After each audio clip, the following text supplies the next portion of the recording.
Break के बाद आपका स्वागत है। रुक करते खबरों की ओर, जहां नेता प्रतिपक्ष माता प्रसाद पांडे ने संभल हिंसा को लेकर समाजवादी पार्टी मुख्यालय पर प्रेस वार्ता को संबोधित किया। इस दौरान उन्होंने कहा कि हमारे राष्ट्रीय अध्यक्ष ने संभल मामले की निष्पक्ष जांच के लिए एक प्रतिनिधिमंडल भेजने के लिए कहा था, मगर डीजीपी ने 3 दिन के अंदर निष्पक्ष जांच की बात कही है। लिहाजा समाजवादी पार्टी का प्रतिनिधिमंडल आज संभल नहीं जा रहा है। इसके साथ ही उन्होंने सरकार पर जमकर हमला भी बोला।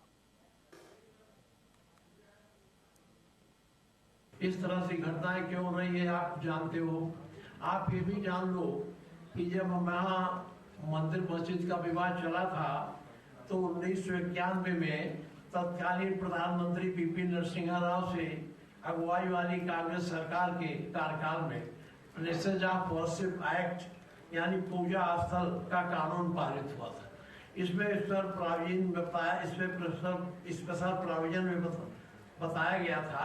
इस कानून के मुताबिक 15 अगस्त 1947 से पहले भारत में जिस धर्म की जो पूजा स्थल था उसे किसी दूसरे धर्म के पूजा स्थल में नहीं बदला जा सकता।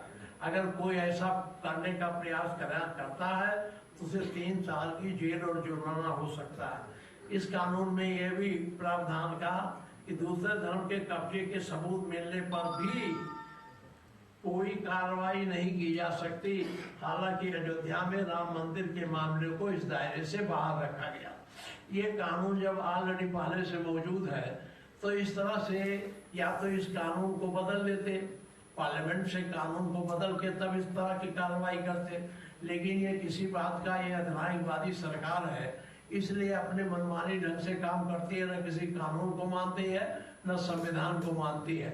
अपने फायदे को के दृष्टिगत ये सारी कार्रवाई करते, जिसका परिणाम ये संभल का बवाल है। वहीं समाजवादी पार्टी के विधायक नसीम सोलंकी के मंदिर में जल चढ़ाने के मामले में बीजेपी प्रवक्ता धीरज चड्ढा ने परिवारवाद दाखिल किया। मामले में 20 दिसंबर को कोर्ट में सुनवाई की जाएगी। बता दें कि चुनाव के दौरान बाबा बनखंडेश्वर मंदिर में नसीम सोलंकी ने जल चढ़ाया था और पूजा अर्चना भी की थी।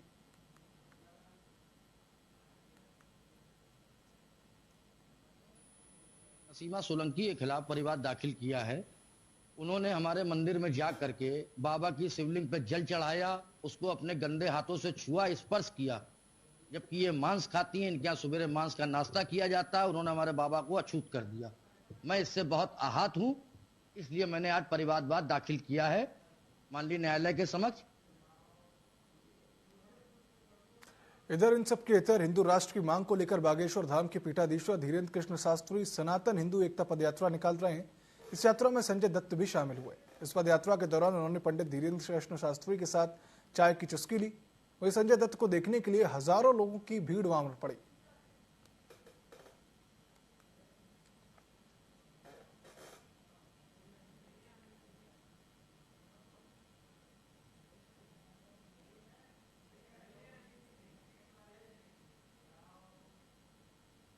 वहीं कानपुर से एक हैरान कर देने वाला मामला सामने आया, जहां पर ग्वालटोली थाने में तैनात दरोगा पर उनकी पत्नी ने मानसिक शारीरिक उत्पीड़न और निजी तस्वीरें वायरल करने के गंभीर आरोप लगाए हैं और शिकायत कर मामले की जांच करने की मांग की है। मौके पर मौजूद दरोगा ने बताया कि धोखे से उनकी शादी महिला के साथ की गई है। महिला पहले से ही शादीशुदा है और अपने मायका क्षेत्र के थाने में तैनात 2 दरोगा समेत 2 बैंक मैनेजर से उनका शारीरिक शोषण का मुकदमा भी चल रहा है। स्टाफ ऑफिसर अमिता सिंह ने मामले की जांच कर कार्रवाई की बात कही है।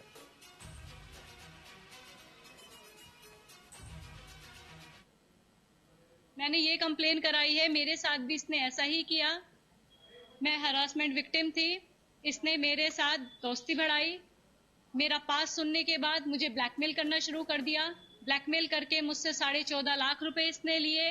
फिर उसके बाद कंप्लेन से बचने के लिए इसने शादी करी और वो शादी एक भी दिन निभाई नहीं। ये लड़की शादी होने के बाद मैं दिसंबर में जैसे ही अपने घर जाता हूँ छुट्टी लेके, तो इस लड़की के ट्रांजैक्शन 6-7 लोगों से थे जो कि लाखों में थे। मैंने फिर ये पूछा कि आप मेरी पत्नी हैं और शादी हो चुकी है, आप ये लाखों का पैसा किसको दे रही हैं? तो इन्होंने कुछ नहीं बताया, सारी चीजें टाल मटोल करती रही। तो चार लोगों पे प्रकाश में आ चुके हैं। 4 लोगों को 376 का बलात्कार मुकदमा लिखा चुकी है, जबकि 2 के खिलाफ में ये डिनाई कर चुके हैं न्यायालय में कि मेरे साथ इनका सिर्फ मेन रीजन यही है, बलात्कार के मुकदमे लिखाती हैं, उसके बाद न्यायालय में पलट जाती हैं कि मेरे साथ बलात्कार जैसी कोई घटना नहीं हुई है। ये महिला का कहना है कि दरोगा जी इसको अपने साथ रख नहीं रहे हैं। दरोगा जी के भी अपने आरोप हैं जांच के लिए टीम गठित की जा रही है। गहराई से जांच करके उसमें कार्रवाई। तो इसी के साथ लखनऊ में भी अपराध थमने का नाम नहीं ले रहा है। चंद पैसों के लिए लोग दूसरे की जान लेने पर उतारू हैं। ताजा मामला चिनहट थाना क्षेत्र से सामने आया, जहां कठौता झील के पास 10 दिन पहले एक युवक की 125 रुपए के लिए हत्या कर दी गई। इस बात का खुलासा चिनहट पुलिस और पूर्वी जोन की सर्विलांस टीम के संयुक्त जांच में हुआ। सोमवार को डीसीपी पंकज कुमार सिंह ने प्रेस वार्ता कर पूरे मामले का खुलासा किया।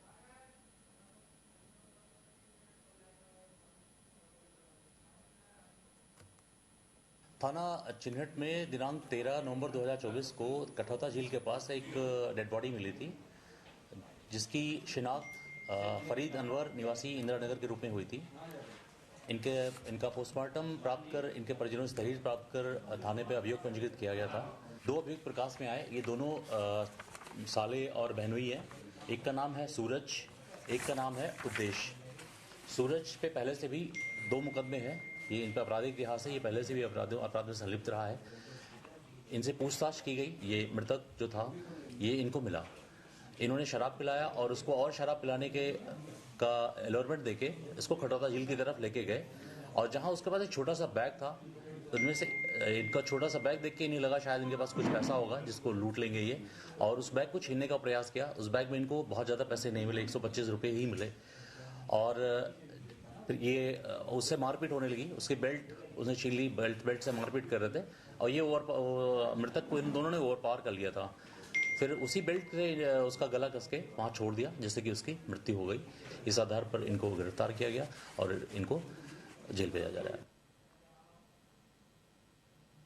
वही संभल की घटना के बाद हाथरस पुलिस प्रशासन चौकन्ना हो चुका है। पुलिस और प्रशासन ने अति संवेदनशील इलाकों में ड्रोन कैमरे से नजर रखी है। पुलिस अधीक्षक ने सभी थानों को निर्देश दिए हैं, जिसके बाद पुलिस हाई मोड पर आ चुकी है। वहीं पुलिस अधीक्षक के निर्देश के बाद सोशल मीडिया प्लेटफॉर्म्स पर भी नजर रखी जा रही है।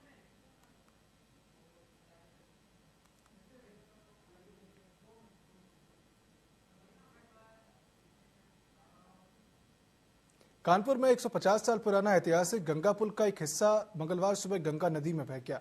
इस पुल को ईस्ट इंडिया कंपनी के इंजीनियरों ने बनाया था। करीब 2 साल पहले पुल की जर्जर स्थिति को देखते हुए आवागमन पर रोक भी लगा दी गई थी। पिछले कुछ समय से पुल को संरक्षित करने की चर्चा भी चल रही थी, लेकिन इसे लेकर कोई भी फैसला नहीं लिया जा सका। बता दें कि पुल ब्रिटिश काल में कई फिल्मों की शूटिंग का हिस्सा भी रह चुका है। हम बात कर रहे हैं कानपुर के सबसे मशहूर पुल की, जो कि ऐतिहासिक गंगा पुल था कानपुर का। जब भी हम कानपुर की बात करते हैं तो इस पुल की बात जरूर होती है। कई फिल्मों की शूटिंग इस पुल पर की गई, और आज इसका एक हिस्सा गंगा नदी में बह गया है। करीब 2 साल पहले पुल की जर्जर स्थिति को देखते हुए इस पर आवागमन पर रोक भी लगा दी गई थी। सवाल उठता है कि कैसे ये पुल अभी भी गिर गया है, इसकी क्यों मरम्मत नहीं करवाई गई।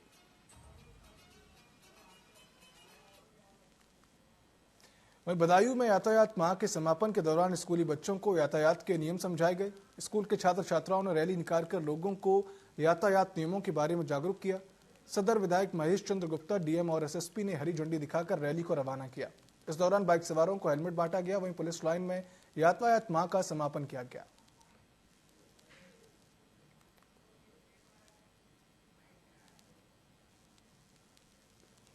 देखिए, पुलिस महानिदेशक महोदय के निर्देश पर प्रत्येक वर्ष नवंबर माह को यातायात माह के रूप में मनाया जाता है। उसी क्रम में जनपद बदायूं में भी 1 नवंबर से लगातार रैली, स्कूलों में बच्चों को जागरूक करना, ये सारी चीज़ें चल रही थी। उसी क्रम में आज बच्चों की और कुछ हमारे जो ट्रांसपोर्टर यहाँ जो गाड़ियाँ लगी हैं, वो सभी लोग, ऑटो, टेम्पो वाले, इनकी एक रैली निकाली गई है ताकि अधिक से अधिक लोगों को जागरूक किया जा सके। उसी संदर्भ में आज ये कार्यक्रम हुआ है, और ये 30 नवंबर तक यातायात माह का कार्यक्रम निरंतर जागरूकता का चलता रहेगा।